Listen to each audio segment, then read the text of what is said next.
Hello दोस्तों, आप सभी का स्वागत है एक और नए वीडियो में। आज हम जानेंगे कि आईआईटी जोधपुर में जो भी एनसीटी 2025 का एडमिशन के लिए जो भी इन्होंने अपना एप्लीकेशन पोर्टल ओपन किया हुआ है, तो वहाँ पे आप अपना कैसे एप्लीकेशन करेंगे। इस वीडियो में हम पूरे स्टेप बाय स्टेप जाएंगे कि कैसे फॉर्म फिलअप करना है, कौन सी पीडीएफ कैसे अपलोड करनी है, और जो भी इमेज या सिग्नेचर फोटो है उनकी क्या क्या रेशियो होनी है, वो कैसे आप उसको अपने से अपलोड कर सकते हो। ये सारी स्टेप हम एक एक करके जानेंगे। तो चलिए स्टार्ट करते हैं।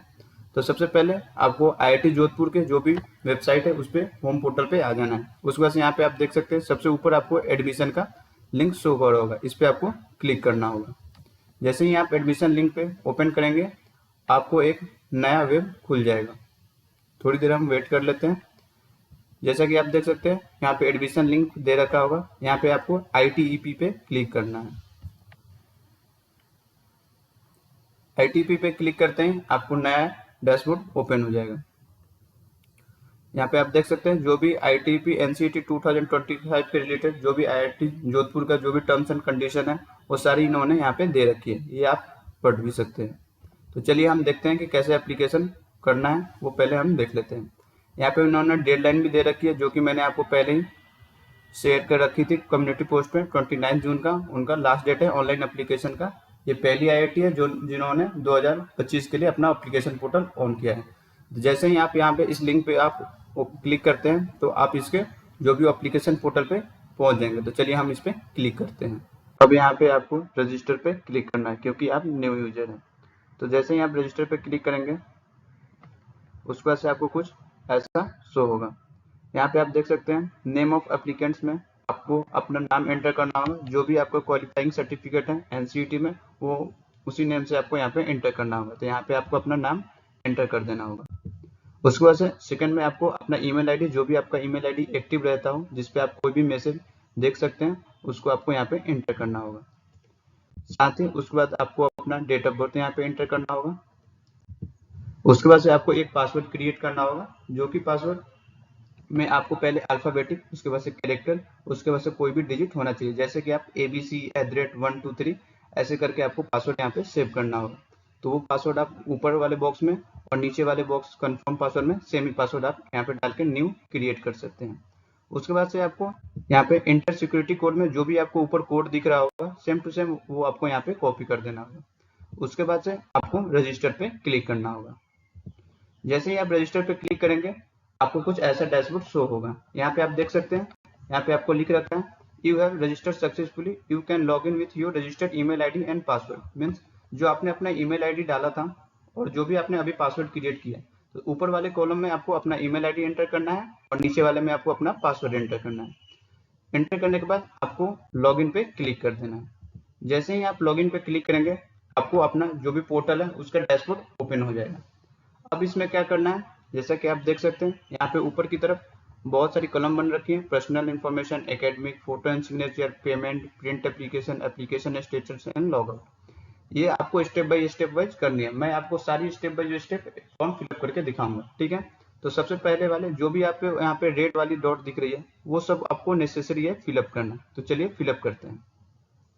सबसे है preference of disciplinary subject central school course. यहाँ पे आपको प्रेफरेंस सब्जेक्ट चूज कर लेना है, जो भी आप पहले मतलब टॉप प्रायोरिटी दे रहे हैं उसको यहाँ पे चूज करना है। तो सबसे पहले मैं यहाँ पे सिलेक्ट कर लेता हूँ। मैं यहाँ पे major in chemistry, major in mathematics and major in physics है, तो मैं यहाँ पे अपना मेजर इन केमिस्ट्री चूज कर लेता हूँ। आप अपने अनुसार जो भी आपको मेजर चूज करना होगा वो चूज कर लेंगे। तो मैंने फर्स्ट वाले में मेजर इन केमिस्ट्री चूज कर ली, वैसे ही सेकंड वाले में और थर्ड वाले में आपको चूज करनी होगी। तो जैसा कि मैंने सेकंड में मेजर इन फिजिक्स, थर्ड में मेजर इन मैथमेटिक्स चूज कर ली। अब यहाँ पे एडमिशन कैटेगरी पूछ रहा है।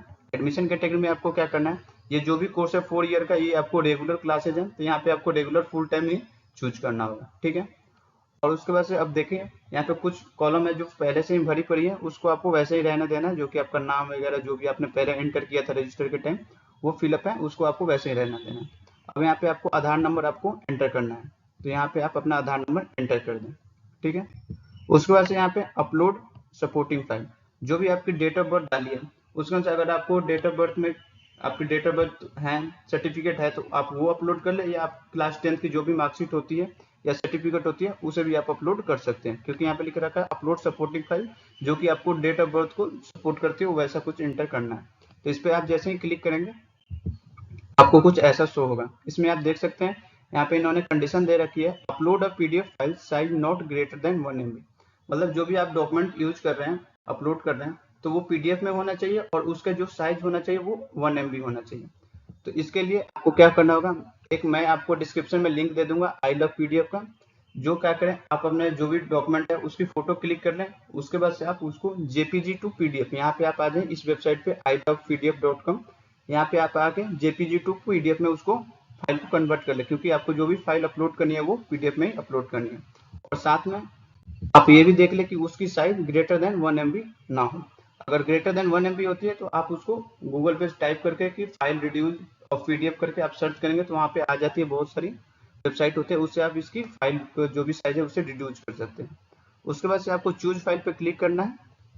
क्लिक करने के बाद आप अपने जो भी लैपटॉप है उसे फाइल चूज करके यहाँ पे आप देख सकते हैं कि फाइल चूज हो गई है जिसका ये पीडीएफ नेम है, और उसके बाद से आपको अपलोड पे क्लिक कर देना है।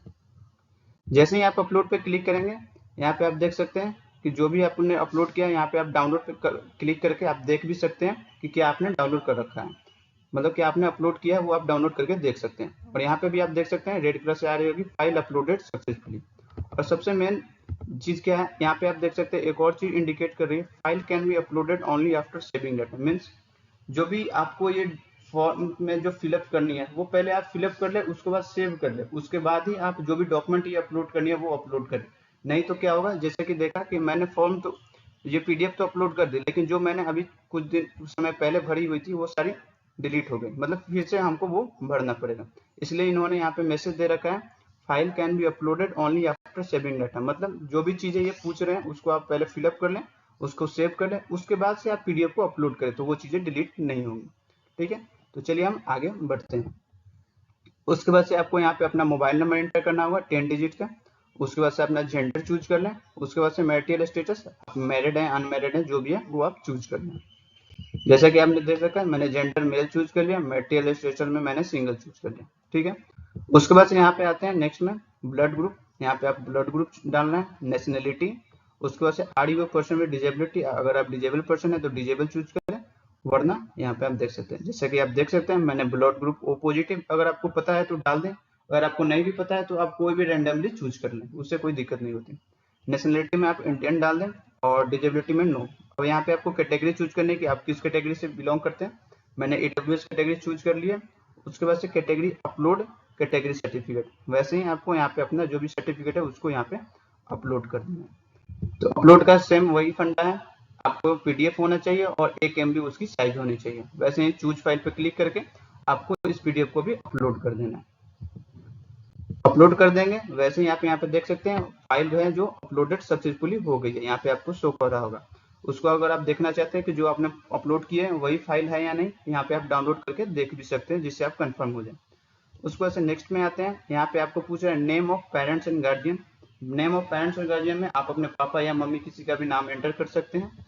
और उसके बाद से आप पूछ रहा है कि relationship with parent and guardian, उनका रिलेशनशिप आपका क्या है वो आपको एंटर करना है। जैसा कि मैंने फादर्स का नाम डाल दिया और जो भी उनका रिलेशनशिप है मेरे से वो मैंने यहाँ पे एंटर कर दिया फादर।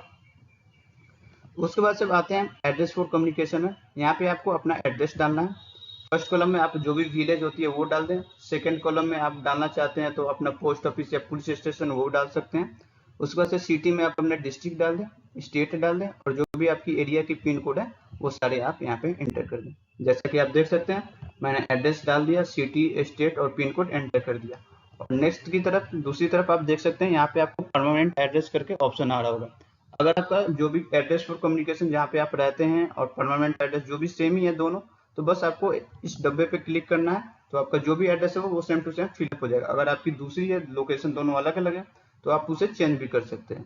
मेरी तो सेम ही है इसलिए मैं इस डब्बे पे क्लिक कर देता हूँ, तो मेरी जो भी डिटेल है वो फिलअप हो जाएगी। ठीक है, उसके बाद से आपको क्या करना है, सेव एंड कंटिन्यू पे क्लिक करना है। जैसे ही आप सेव एंड कंटिन्यू पे क्लिक करते हैं यहाँ पे आप देख सकते हैं successfully saved, please go to the academic detail section. मतलब हमने जो पर्सनल इन्फॉर्मेशन वाली सेक्शन थी उसको हमने पूरी तरह से कंप्लीट कर दिया है। ठीक है, अब हमको एकेडमिक वाले सेक्शन पे जानी है। ठीक है, तो चलिए हम नेक्स्ट पे क्लिक करते हैं। एकेडमिक सेक्शन पे आने के बाद यहाँ पे हमको क्या करना है, जैसा कि आप देख सकते हैं यहाँ पे भी इन्होंने बहुत अच्छी तरह से समझा रखा है, file can be uploaded only after saving data. Means आपको जो भी डिटेल है पहले वो फिलअप कर दो, उसके बाद से जो भी पीडीएफ ये मांग रहे हैं उसके बाद हमको अपलोड करनी है, ठीक है। तो चलिए हम जो भी इनको डिटेल है वो देना है। सबसे पहले हमको स्टैंडर्ड यहाँ पे क्लास 10th वाली जो भी स्टैंडर्ड है वो सेलेक्ट करनी है। Name of degree of exam, वो कौन सी एग्जाम है उसका नाम एंटर करना है। यूनिवर्सिटी, कौन सी यूनिवर्सिटी से आपने दिया है, सीबीएसई या जो भी आईसीएसई जो भी है वो चूज करनी है। उसके बाद से ईयर ऑफ कंप्लीटेशन, मतलब किस ईयर में आपका जो एग्जाम था 10th क्लास का वो कंप्लीट हुआ है वो एंटर करनी है। और यहाँ पे मार्क्स, आपका जो मार्क्स कितने अपने ऑब्टेन किए हुए वो एंटर करनी है। और टोटल मार्क्स कितने थे जो भी आपने सब्जेक्ट दिए थे, अगर आपने 6 सब्जेक्ट अपियर हुए तो 6 सब्जेक्ट का जो टोटल मार्क्स है वो एंटर करना है। और जो परसेंटेज है वो ऑटोमेटिक आ जाएगी। और जो ब्रांच और सब्जेक्ट, ब्रांच और सब्जेक्ट में आपको क्या करना है, जो भी आपको सब्जेक्ट है जैसे English, Hindi, mathematics, physics, chemistry जो भी हो, उसको आपको सब कोमा कर्मा करके मतलब पूरे अच्छे तरीके से उसको लिखना है। जैसे कि मैं आपको दिखा दूं, जैसे कि मैंने स्टैंडर्ड में सेकेंडरी स्कूल सेंट्रल चूज कर लिया, और नेम ऑफ डिग्री मतलब सेकेंडरी स्कूल एग्जामिनेशन वो 10th क्लास की होती है वैसे मैंने एंटर कर दिया। उसके बाद से मैंने जिस बोर्ड से एग्जाम दिया था वो मैंने एंटर कर दिया, central board of secondary education. किस ईयर में मैंने कंप्लीट किया था वो डाल दिया 2023। और मेरे कितने मार्क्स बने हुए थे, 487 मार्क्स बने हुए थे। और टोटल मार्क्स कितने थे, 600 के मेरा टोटल मार्क्स हुआ था जो 10th का हुआ था। तो उसने ऑटोमेटिक मेरी जो भी परसेंटेज है वो उसने कैलकुलेट कर ली। और आप यहाँ पे देख सकते हैं मैंने कैसे ब्रांच डाल रखे हैं, इंग्लिश, हिंदी, मैथमेटिक्स ऐसे मैंने डाल रखे हैं। ऐसे जो भी आपके सब्जेक्ट है सारे सब्जेक्ट को आप ऐसे ही इंटर कर दें। उसी तरह अब आपको नीचे की तरफ में यहाँ पे क्लास 12th की इंटर करनी है। Standard, name of degree of exam, university किस यूनिवर्सिटी से आपने दिया था, ईयर ऑफ कंप्लीटेशन कब आपकी जो भी एग्जाम खत्म हुई है वो, मार्क्स ऑफ 10 कितने आपके मार्क्स ऑफ 10 हुए, मैक्सिमम मार्क्स कितने हैं।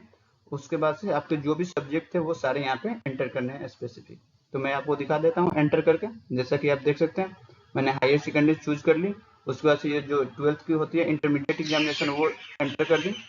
उसके बाद से मैंने central board of secondary education से एग्जाम दिया था वो एंटर कर दिया। ईयर ऑफ कंप्लीटेशन मैंने 2025 में कंप्लीट किया वो एंटर कर दिया। मार्क्स ऑफ 10 मैंने एंटर कर दी। और मैक्सिमम मार्क्स मेरे कितने थे वो भी एंटर कर दिया। और जो भी सब्जेक्ट थे वो मैंने इंग्लिश, हिंदी, फिजिक्स करके सारे एंटर कर दिए। यहाँ तक तो हो गई। अब नीचे की तरफ आते हैं, यहाँ पे आप देख सकते हैं एनसीईटी की एप्लीकेशन नंबर, एनसीईटी की रोल नंबर और ईयर ऑफ क्वालिफाइंग ये एंटर करनी है। जो भी आपने अपना स्कोर को डाउनलोड किया होगा उस पर आपको ये सारी चीजें होंगी, वहां से आपको यहाँ पे डाल लेनी है। एनसीटी की एप्लीकेशन नंबर और रोल नंबर और ईयर ऑफ क्वालिफाइंग जो कि 2025 ही है। उसके बाद से नीचे की तरफ आएंगे, यहाँ पे लैंग्वेज 1 में आपको परसेंटाइल स्कोर डालनी है, लैंग्वेज 2 में भी परसेंटाइल स्कोर डालनी है, लैंग्वेज उसके बाद से फिजिक्स की, मैथमेटिक्स की, केमिस्ट्री की, टीचिंग एप्टीट्यूड की और जनरल टेस्ट की। जो भी डिजिट वहाँ पे दे रखे हैं पूरे पूरे के पूरे आप यहाँ पे एंटर कर दें। उसके बाद से अच्छे तरीके से आप ये जरूर चेक कर ले कि लैंग्वेज 1 में लैंग्वेज 1 डाल रहे हैं, लैंग्वेज 2 में लैंग्वेज 2 डाल रहे हैं, फिजिक्स में जो भी फिजिक्स की परसेंटाइल है स्कोर कार्ड में वो सेम टू सेम ही डालें, यहाँ पे कोई गलती ना करें। ये सब इंटर करने के बाद जैसा कि देख सकते हैं मैंने जो भी पॉइंट पर 7 डिजिट की भी जितनी भी डिजिट थी वो सारे मैंने डाल रखी है। उसके बाद से यहाँ पे पूछ रहे हैं क्लास 12 की डिटेल्स में, क्लास 12 में फिजिक्स में आपको कितने परसेंटेज आए हैं, यहाँ पे परसेंटेज में पूछ रहा है। तो बस आपको सिर्फ डिजिट डाल देने की, हाँ 70% है 80%, मतलब परसेंटेज नहीं लिखना, बस 70, 80, 90 जो भी आपके आ रखे हैं बस वो लिख देना है। जैसे कि आप देख सकते हैं मैंने फिजिक्स, केमिस्ट्री एंड मैथमेटिक्स के यहाँ पे एंटर कर दिया, सिर्फ 80 डालिए, मतलब वहाँ पे परसेंटेज उन्होंने दे रखे हैं, मतलब 80% मेरे मार्क्स आए थे, ठीक है। उसके बाद से आपको यहाँ पे सेव एंड कंटिन्यू पे क्लिक कर देना है। जैसे ही आप सेव एंड कंटिन्यू पे क्लिक करते हैं आपको यहाँ पे फिर देखते हैं यहाँ पे आपको यहाँ पे अपलोड का ऑप्शन आ गया जो कि पहले नहीं आ रहा था, ठीक है। तो यहाँ पे आपको क्या करना है, मार्कशीट एंड ग्रेड कार्ड, जो भी आपकी मार्कशीट है क्लास 10th की वो यहाँ पे अपलोड करनी है। जैसे यहाँ पे आप अपना मार्कशीट अपलोड कर देंगे यहाँ पे चूज फाइल करके, वैसे ही सेम है, ग्रेटर देन 1 MB नहीं होनी चाहिए और पीडीएफ फाइल में होनी चाहिए, उसको आपको यहाँ पे अपलोड कर देनी है। अपलोड करने के बाद यहाँ पे आप देख सकते हैं वो अपलोड हो चुकी है। यहाँ पे आप डाउनलोड करके देख सकते हैं कि जो भी चीजें आपने अपलोड की है वो सही है या नहीं। उसके बाद से वैसे ही क्लास 12 की आपको अपलोड यहाँ पे करनी है। अपलोड पे क्लिक करके आप अपने जो भी पीडीएफ साइज है 1 MB से कम नहीं होनी चाहिए, उसको भी आपको अपलोड कर देनी है। जैसे ही अपलोड कर देंगे ये दोनों तो हो गई, आप यहाँ इसको भी डाउनलोड करके देख सकते हैं कि आपकी जो भी अपलोड किया वो सही है या नहीं। तो चलिए आगे बढ़ते हैं। उसके बाद से यहाँ पे आप देख सकते हैं एक छोटा सा दे रखा अपलोड स्कोर कार्ड, इसमें भी आपको क्या करना है, जो भी आपने स्कोर कार्ड डाउनलोड किया है एनटीए की वेबसाइट से उसको वहाँ पे आपको एंटर करना है, वो भी पीडीएफ में करनी है, उसकी भी साइज 1 MB से ज़्यादा नहीं होना चाहिए। चूज फाइल में करके आप इसको अपलोड कर देंगे। ठीक है, अपलोड करने के बाद आपको सेव एंड कंटिन्यू पे क्लिक करना होगा। जैसे ही आप सेव एंड कंटिन्यू पे क्लिक करते हैं, उसके बाद से आपको फोटो एंड सिग्नेचर जो भी सेक्शन है उसमें आपको आ जाना होगा।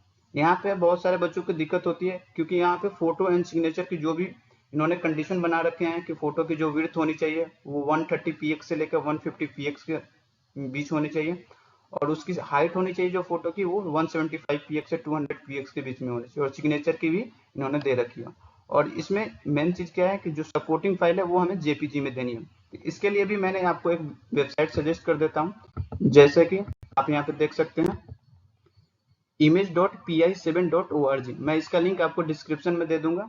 इसमें क्या करनी है, बस आपको जो भी इमेज है, आपने जो भी पासपोर्ट साइज फोटो या सिग्नेचर की जो भी अपने मोबाइल से फोटो खींच रखी है उसको यहाँ पे अपलोड करनी है, और जो उन्होंने रेंज दे रखी है कि विड्थ इतनी होनी चाहिए उसकी रेंज यहाँ पे एंटर कर दें। विड्थ कितनी होनी चाहिए वो उन्होंने दे रखी थी 130 या 140 के बीच में होनी चाहिए, तो 135 एंटर कर दें, और हाइट जो भी दे रखी है वो कर दें, और उसको ऐसे रीसाइज इमेज करके आप इसको डाउनलोड कर ले। तो जो भी उन्होंने साइज दे रखी होगी उसके बीच में वो आपकी इमेज को ये वेबसाइट क्रॉप करके दे देगी, तो आपको कोई भी दिक्कत नहीं होगी।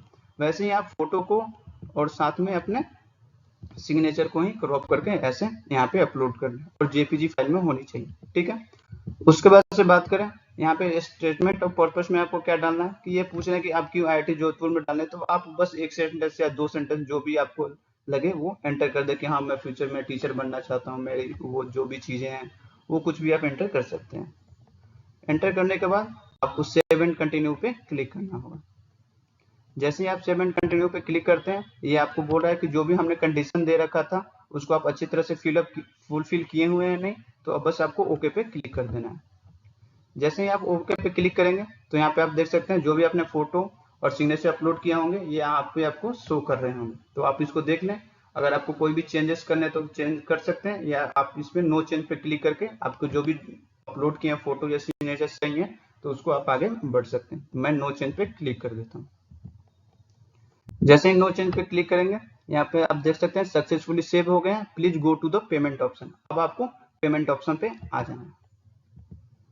जैसे ही मैं पेमेंट ऑप्शन पे आता हूँ, यहाँ पे आप देख सकते हैं ऑनलाइन पेमेंट आई हेयरबाय डिक्लेयर। यहाँ पे आपको 300 रुपए की पेमेंट ऑनलाइन करनी होगी। ठीक है, तो इसके लिए क्या होगा, यहाँ पे ऑनलाइन पे क्लिक करना होगा, और साथ में पेमेंट थ्रू पेटीएम यहाँ पे आपको जो भी डिटेल है वो शो हो रही होगी, और जो भी आपका क्यूआर कोड होगा वो वहाँ पे आपको डेस्कटॉप पे शो होगा, उसको आपको पेमेंट को क्लिक करके और उसको पेमेंट कर देने होगा। जैसे ही आप अपने पेमेंट को क्लिक करेंगे आपका सारा कुछ हो गया। जो भी आपकी एप्लीकेशन की जो फी रिसिप्ट है वो आपको डाउनलोड हो जाएगी, उसको अच्छे से संभाल के रखना है। और जो भी आपने ईमेल आईडी या फोन दे रखा है, साथ में यहाँ पे आपने आईआईटी जोधपुर की जो भी वेबसाइट है इस पे आपको रेगुलर विजिट करते रहना है, क्योंकि जो भी नोटिफिकेशन आएगी वो सारे आपकी ईमेल आईडी और ये आपके जो फोन है उस पे आएंगे, और साथ ही आपको वेबसाइट पे भी विजिट करनी होगी। अगर आपको अभी भी कोई भी डाउट हो फॉर्म कैसे फिलअप करना है क्या चीजें हैं, तो आप कमेंट में ड्रॉप कर सकते हैं। अगर ये आपको वीडियो अच्छी लगी हो तो आप अपने दोस्तों के साथ जरूर शेयर करें, क्योंकि उनको भी फॉर्म फिलअप करने में कोई तकलीफ ना हो। Thank you, bye bye.